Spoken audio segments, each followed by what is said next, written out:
Wow, coming through the gorge today, I saw the beauty there. And of course, my thoughts go to there is a maker and a creator of these things. There's evidence. I mean, talk about evidence. We're surrounded with mountains of evidence. As Shakespeare said, tongues in trees, books in the running brooks, sermons in stone, and good in everything. God is here. But we know that the skepticism about many of the biblical truths that you hold, and I'm talking today about things that you believe in, I believe you do, and whatever, but it comes pretty close to home. I talked to my sister this week, and we, mourn over the fact that her daughter, raised with the Bible stories and prayer, her father was an evangelist. She probably heard hundreds of evangelistic sermons, but she's turned her back on those things. She believes everything's random, there's no God, and she lives in England. Her husband teaches at the University of Newcastle, and she has totally thrown away her belief in God and in the Bible.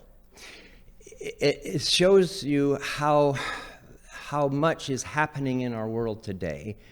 And this whole chapter, really, I wanted to kind of give the scriptures the whole chapter, because that's what we're preaching about, is a powerful chapter it's really talking about our day, but using the illustration of the biblical flood. And one of the points of skepticism that is particularly impacting our belief system today and the church in the world is this whole idea that of a biblical flood and the creation story and those things. Those epics have been diced and cut up and shredded, haven't they, in our world around us, and replaced with the evolutionary hypothesis, which is a bankrupt idea, but it's just, we have abundant evidence that what we believe is true. And I want to just talk about that a little today. It says that in the last days there will come scoffers walking after their own desires and saying, where is the promise of his coming? And then it says here that they willfully forget that the heavens were of old and of the earth compacted out of water and amidst water, by which the world then was being overflowed with water, perished. And of course, the adage that really closes this whole idea is that Peter says, seeing that these things are thus to be all dissolved, what manner of persons ought ye to be in all holy living and godliness? I want to be earnestly desiring the day of God. I want to be on the ark of safety. So I know that you believe in a biblical flood. And so I'm preaching to the choir. But we need, as Christians, I feel, to bone up on our beliefs and understanding and know why we believe the way we believe. Let me bring this up. I'm not finding what I had here. Is this whole idea of faith versus evidence. What the world says and what they believe, they think that they believe in the scientific answers to everything, and that people that come to church like you do and believe in the Bible, they really don't have any much basis for that other than blind faith. And it is true that we walk by faith and not by sight. But I'm going to make a bold statement that I really believe is true. What I believe is that we as Christians have more evidence and evidential understanding than the world does. All right?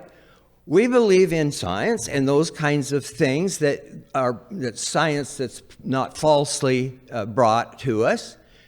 But we have, on top of that, we have a huge belief system. We have a Bible, we have nature, we have the heavens, we have experience, we have answers to prayer. We have all sorts of evidence that there's a God in heaven and that he knows you and he knows where you live, what you're like, what you need, and how he can be your God and Savior.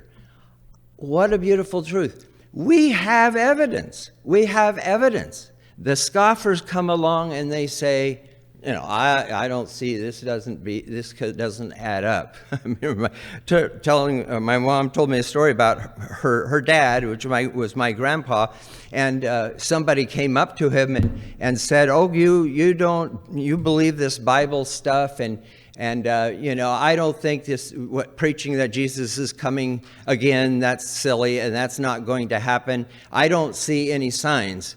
And my grandpa quoted this verse to him, that in the last days there will come scoffer. And he pointed at him and says, "You're the first sign I've seen."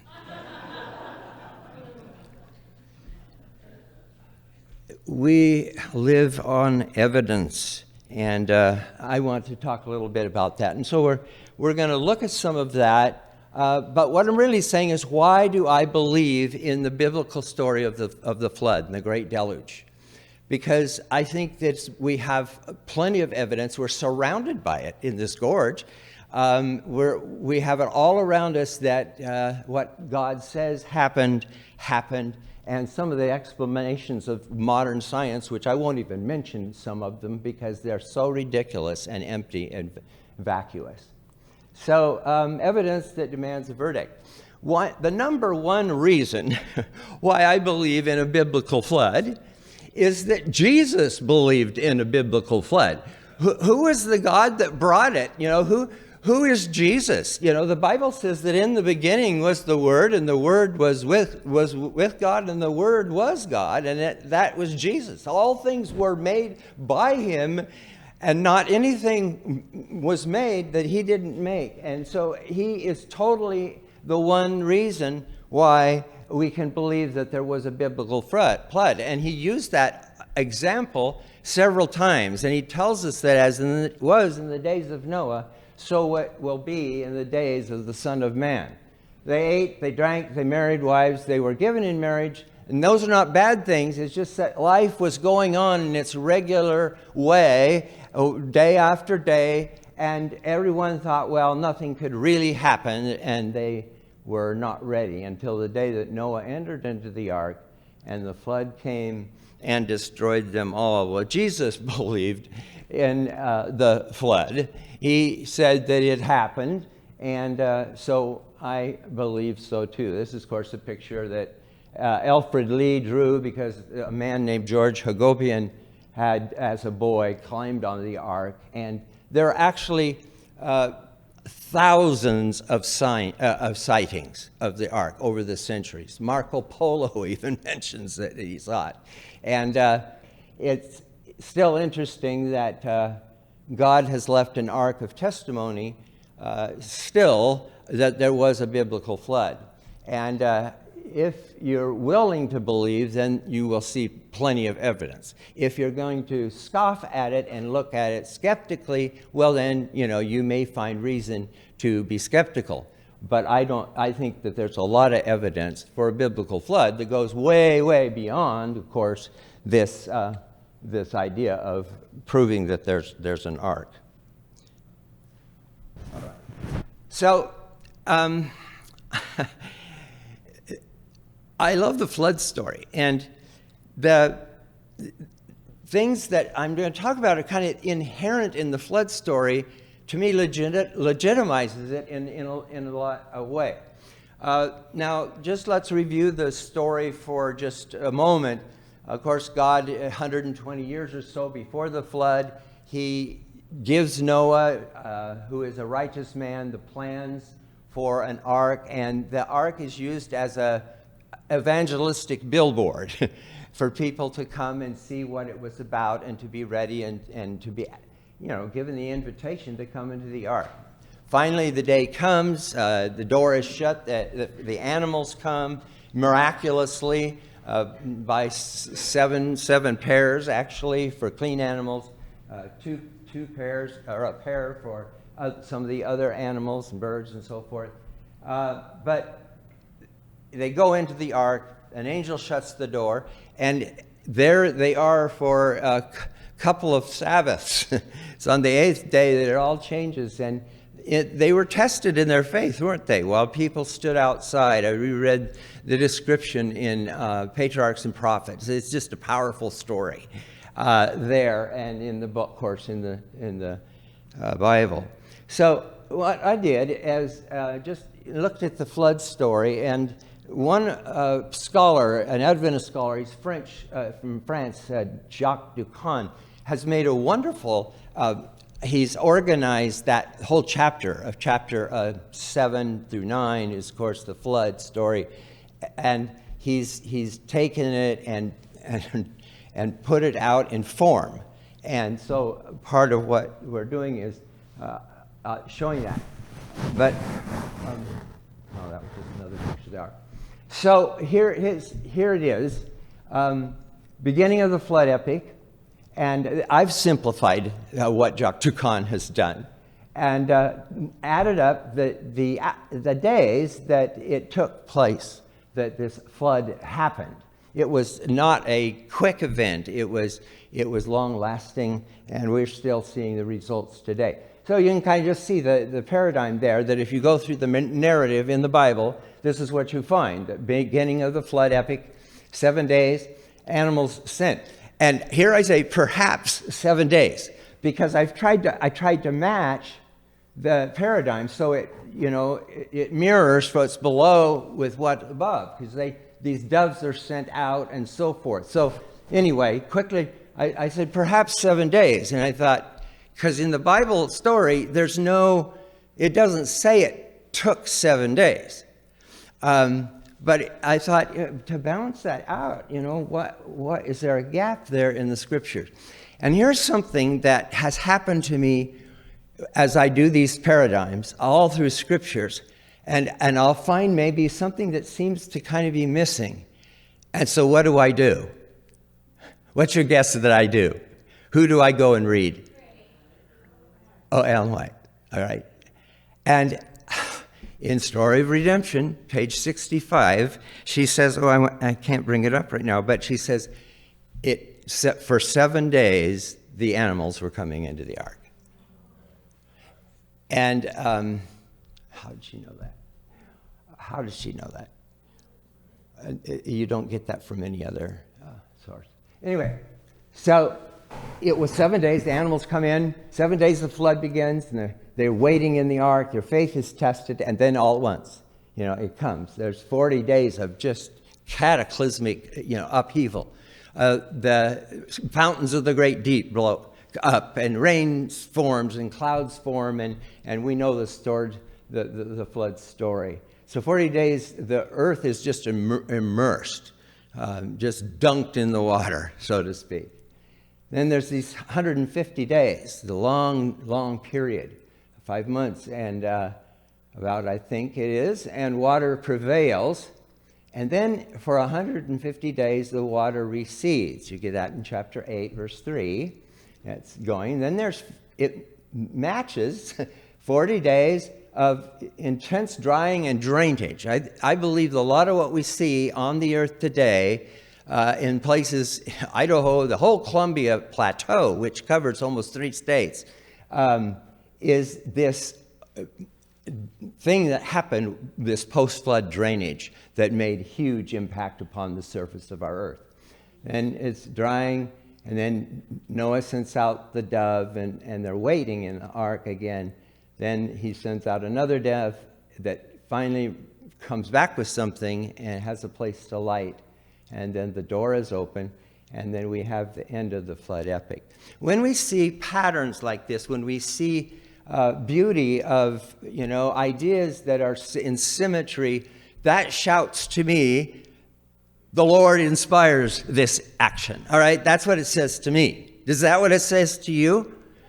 And it happens over and over again. You see it with Jesus' life. You can take it, and you have wise men coming from the east, and at the very end, you have these men coming from the west, and you have a Sermon on the Mount, and then you have a sermon on Mount Olivet, and it matches back and forth.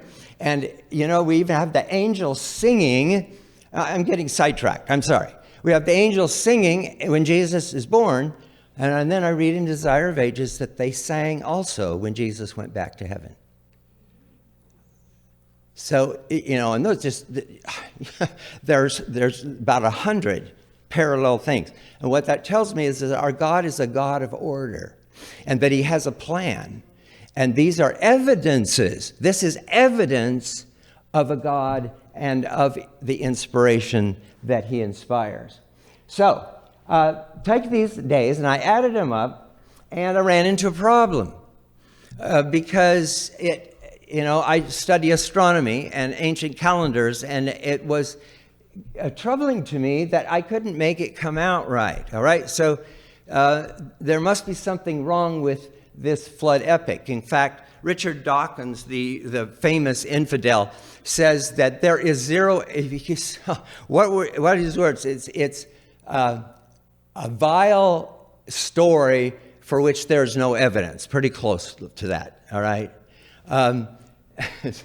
Because I guess you only see what you want to see. The God of this world has blinded the eyes of them that see not.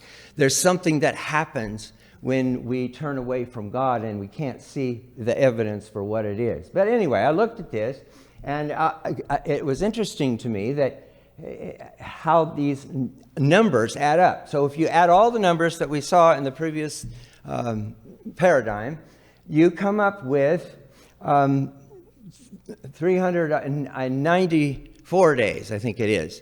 You come up, and I said, wow, that's more than a year, isn't it? All right. We know that the account adds 10 days we had it up there from the 17th day of the month when it started in the second month to the 27th day when we come out of the ark. So that all adds up to 394, and we know that a typical year is about how long? 365 days. A quarter it's actually a little less than a quarter, 2, 4, and a whole long list of numbers, and is an average year. So I add the 10 days to that year, and I get about 375 days. But then the account adds up to 394 days, so I subtract the 375 that we know would be in any given year, and there's a 19-day discrepancy. And so the skeptic would say, oh, see, there's a huge problem here. This story is really, it's not even consistent with itself, all right? Well, you need to know something about the Hebrew calendar. It didn't run like our calendar runs. It was based on the moon, and the crescent moon would signal a new month. In fact, if you saw just the thinnest sliver, then the next day was the first day of the next month. And usually the Hebrew calendar, the Bible calendar, I wish we were on it, I really do, but it had kind of self-regulating way of doing it, correcting itself, so it could just keep correcting.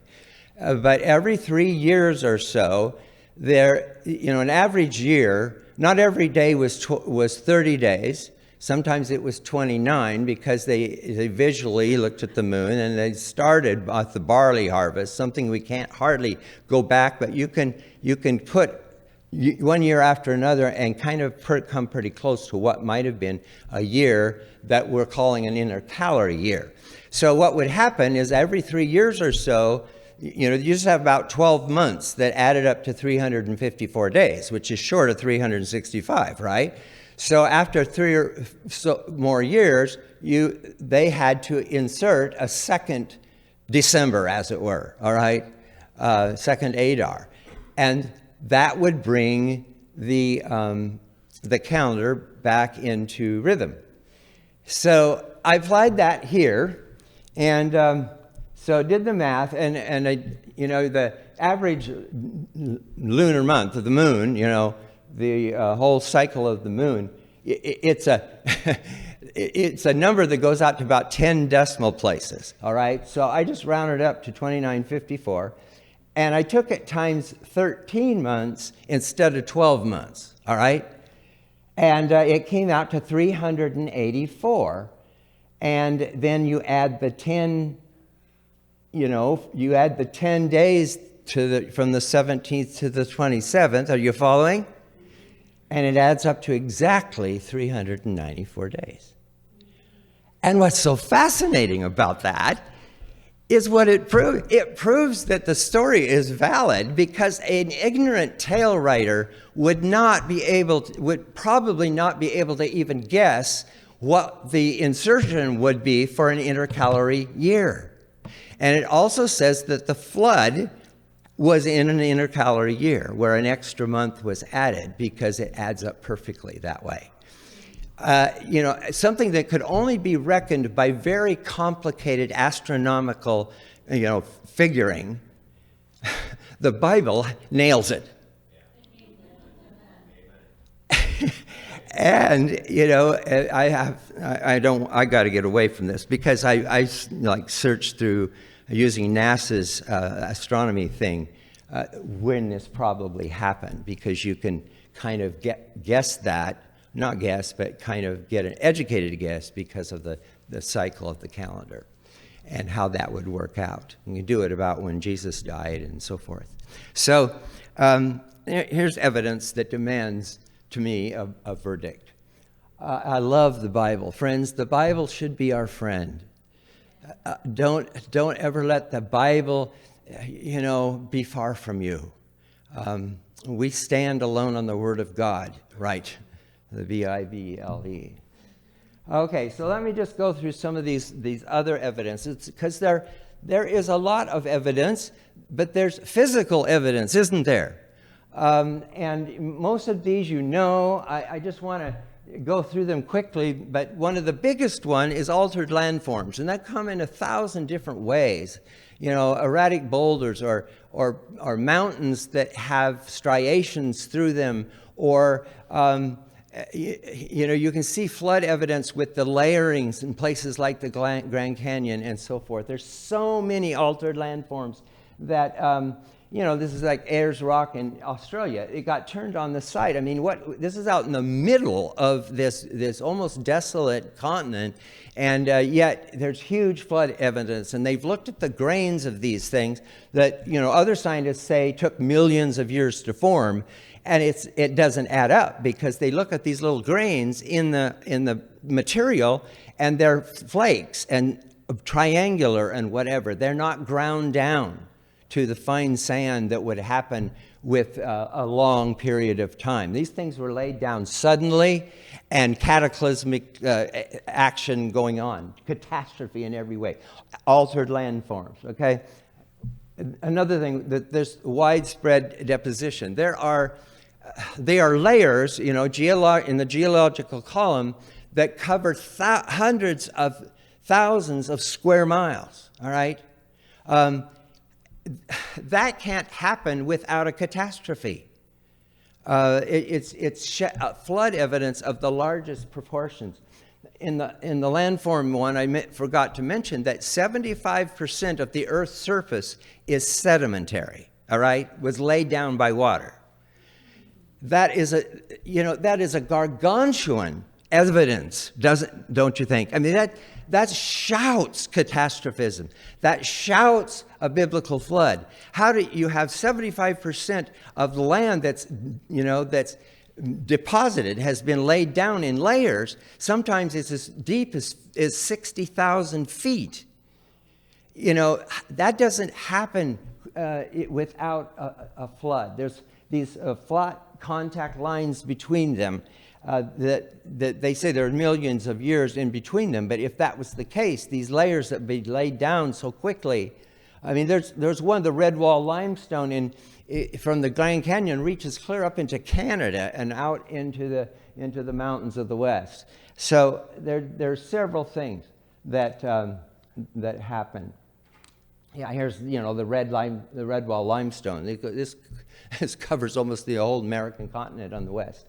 So how do those things get laid down like that? It doesn't add up. If it was laid down as they say they were, and then millions of years happened between the layers, when we look at the cross section now, we would see gullies and cracks and signs of erosion.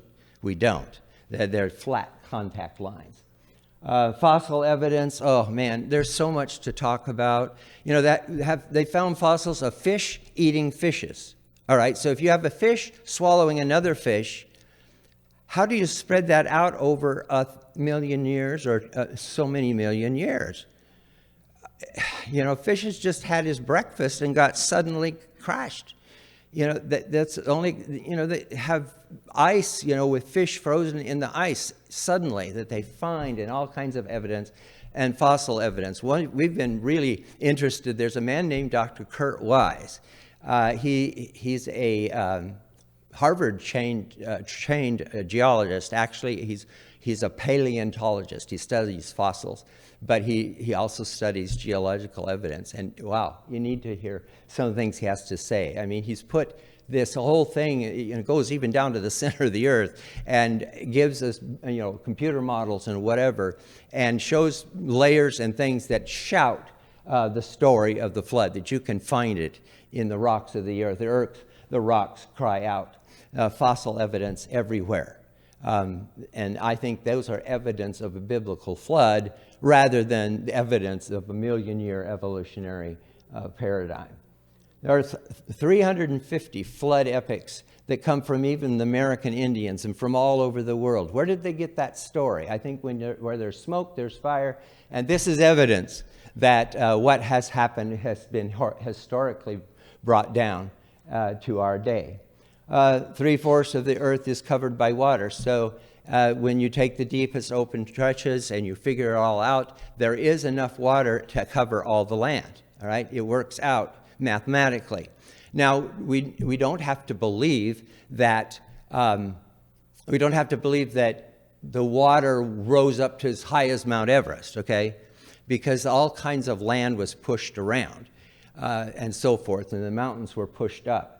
But it fits that there's enough water on this earth to have flooded the entire. And these are evidence that are global. Okay, these are not something that you find isolated somewhere. These are evidences that are global, all over the earth. All right. There are so many coal deposits. The skeptic that doesn't believe there's a God or a flood, he heats his home and he drives to work out of fossil evidence that could, or actually coal, the big huge forests of organic material that was buried, all that we use when we go to the gas pump or whatever would only be there because of the flood. All right, that biblical flood. So it's just really crazy. Some of the things I find mammoths and dinosaurs and whatever, and they're not in the layers. They're not in the layers that they are deep. They are in the top Cretaceous and other layers in the column where, they were not very, very deep. They're finding them in Montana just right near the surface. And of course, they believe that they have this little idea that they've splashed out of a lake by an asteroid and they all landed in the same place. No, that's their idea. Okay, so who has the evidence? We, for 1,000 to 1, have the evidence all around us. It's just incredible what people will believe. As Napoleon says, they'll believe anything unless it's in the Bible.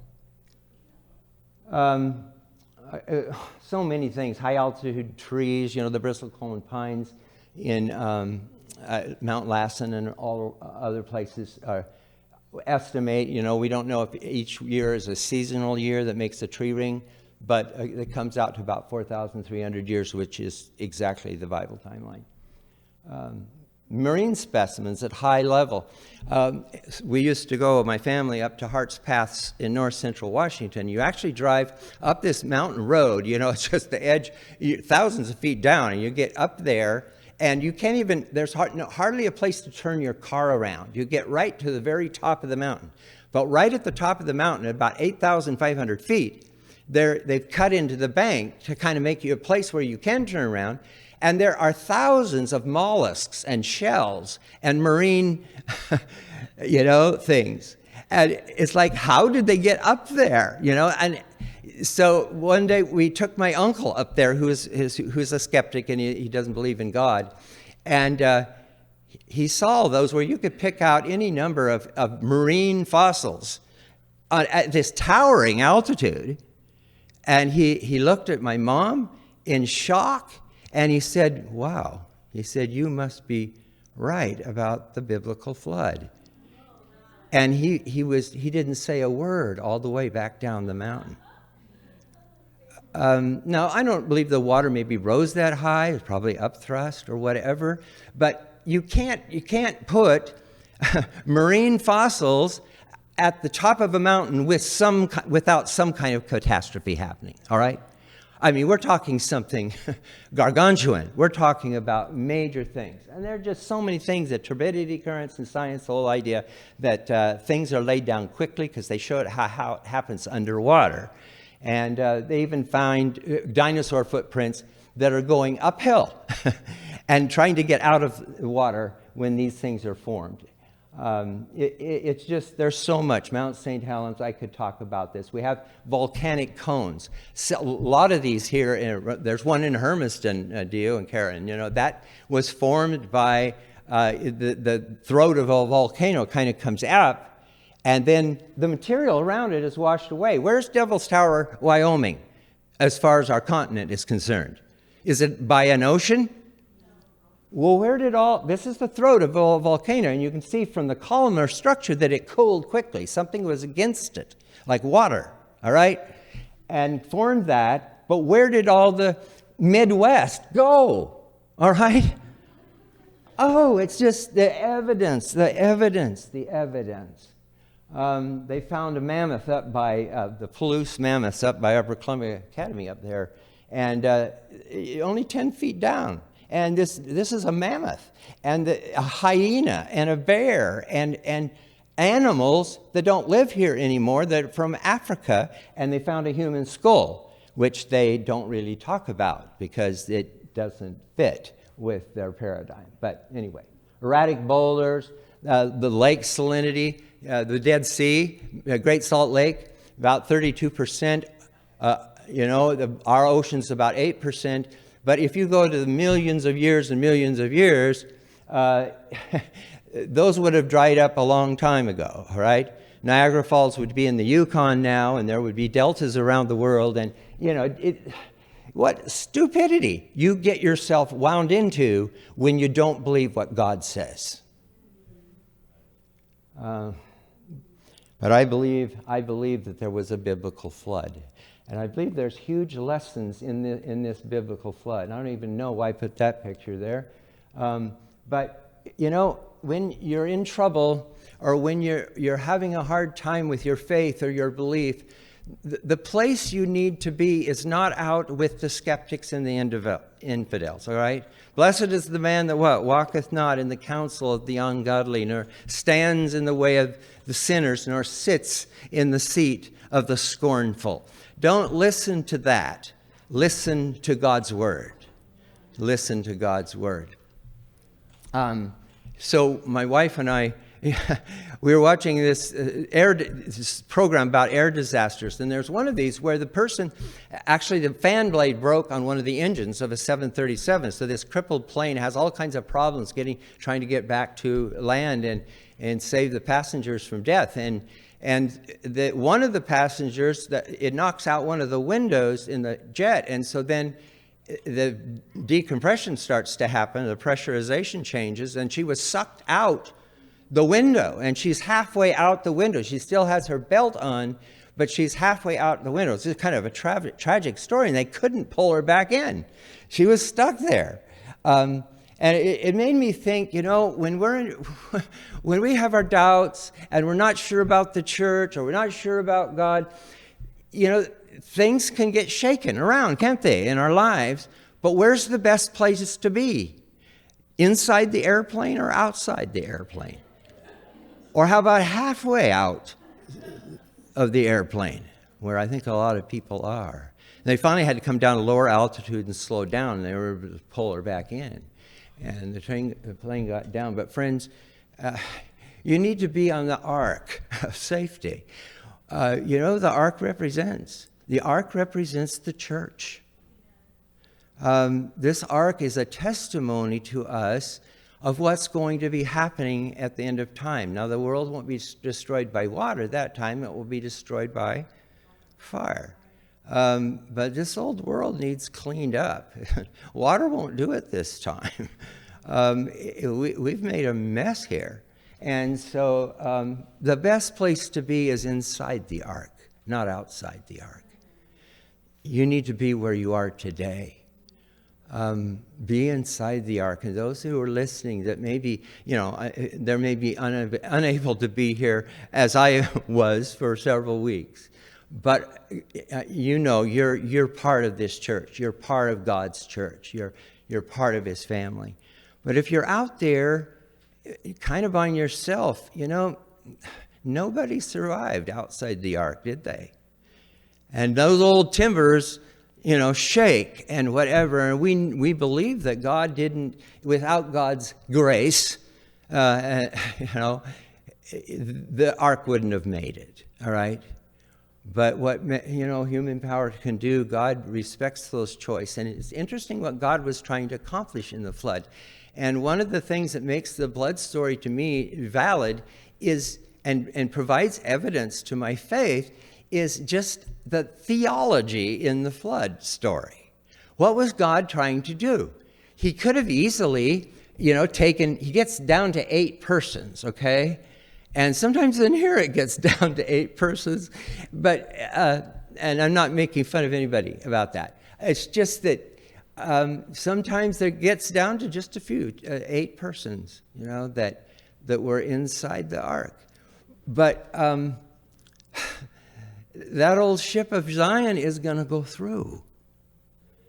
Stay in the ark. Cut in there before the door is closed. And young people, don't be shaken of mind by these false things that are all around us. God's word is true. The Bible is true. And God wants us to do. Now, here's what I think God was doing with the flood. And he has so many purposes in it. It's actually genius what God is doing in the flood. And there's still testimony to this day about that event, see? But I think what he's trying to do is it's really a symbol of what he's trying to do to you and me and our souls. We are all arks, and we are all kind of flawed, aren't we? And we need to be reformed. So God could have, he could have levitated them to heaven. He could have put them on a tall mountain somewhere. But he doesn't do it that way. But God is a master reconstruct guy. I've got my back kind of, bolts and screws in there kind of holding me together now. But when God renovates something, it's perfect. My dad, though, was a builder, and I did a lot of projects with him, and I've built some of my own things and houses. And my dad had a maxim. He said that the hardest task, really, than building a house or whatever, the hardest task is to remodel a house, all right? And what people sometimes do to their houses is frightful. They try to add it and make it better, and they get all kinds of additions on it, and they end up with kind of an albatross that nobody really wants to buy, all right? I've seen, in my experience, I have seen so many remodel projects, and I worked on some of them. The school that I went to in my early grades, one of them in Brewster, Ken and Monica, that it was a building that they had cobbled together, and it worked, all right? But it was 7 different buildings that had been moved in. The gym was a mining building from way up by Lake Chelan, and they added that on, and all these spots that it would join in the hallways or whatever, water would seep in because it really wasn't. To try to seal that all out is a big problem. We re-roofed it. I don't know how many times I helped. And there were always problems. You could go to the bathroom, you had to go through water or whatever to get there. And in the wintertime, there was no heat in that area, so it would freeze. And you could actually slide all the way to the bathroom or to the coat room. And of course, we weren't supposed to do that, but we did it anyway. It was actually dangerous, and it's very dangerous to work on remodel projects. And my dad always said, it would just be better to start over new, all right? Because you have to match the floors, and we built this. We went to work on this one house that had been built by a total novice. It was a 2-story house, and everything was crooked and wrong. I mean, it was the house that Jack built. It was like the worst thing I've ever seen. And it had a stairway that was there, and it was every tread was different than the other tread. I've never gone up and down a stairway quite like that. Proper, stair jacks hadn't been used. And my dad, of course, being a master builder, was supposed to fix it, all right? And my dad, he was a master craftsman, and he could build a normal staircase and make it all come out right with no problem, all right? But he scratched his head for a week and, cut and recut and scribed and recut and did this and whatever to try to make that come out right, all right? Remodeling is so difficult. And he finally got it. It wasn't perfect. But anyway, I heard that a couple years from there, that house burned down. And I think my dad was glad that it did. What do you think? Probably faulty wiring. They probably, who knows? I mean, that thing was a mess. It would have been better. But God here takes on a remodeling project. To me, that's what the great controversy really is, isn't it? He's taking you and me, and we're an albatross in ourselves, aren't we? We're a mess. And he can rework that like a master craftsman and make us into something savable. Oh, that theology in the story is so rich. The new earth that is promised to us, there are 2 words in the Greek for new. There's naos, which is new, it's brand new. But then there's kainos, which really means renovated, all right? The New Jerusalem is not a new structure, it's renovated. This is what Jesus does to us.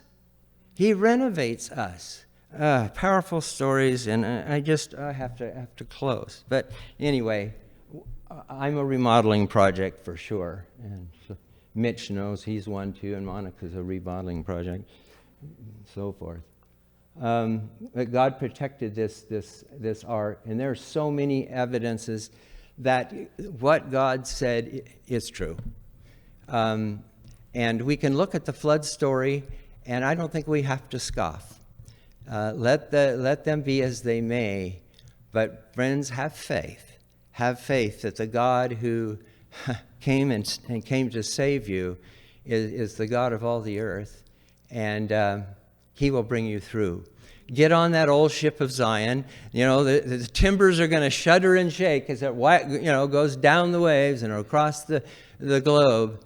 But you're still, the best place to be is inside the ark, all right? And it's really a symbol of the cross, the ark is, and the covenant that God has made with us and continues to make through us with Jesus Christ. Praise his holy name.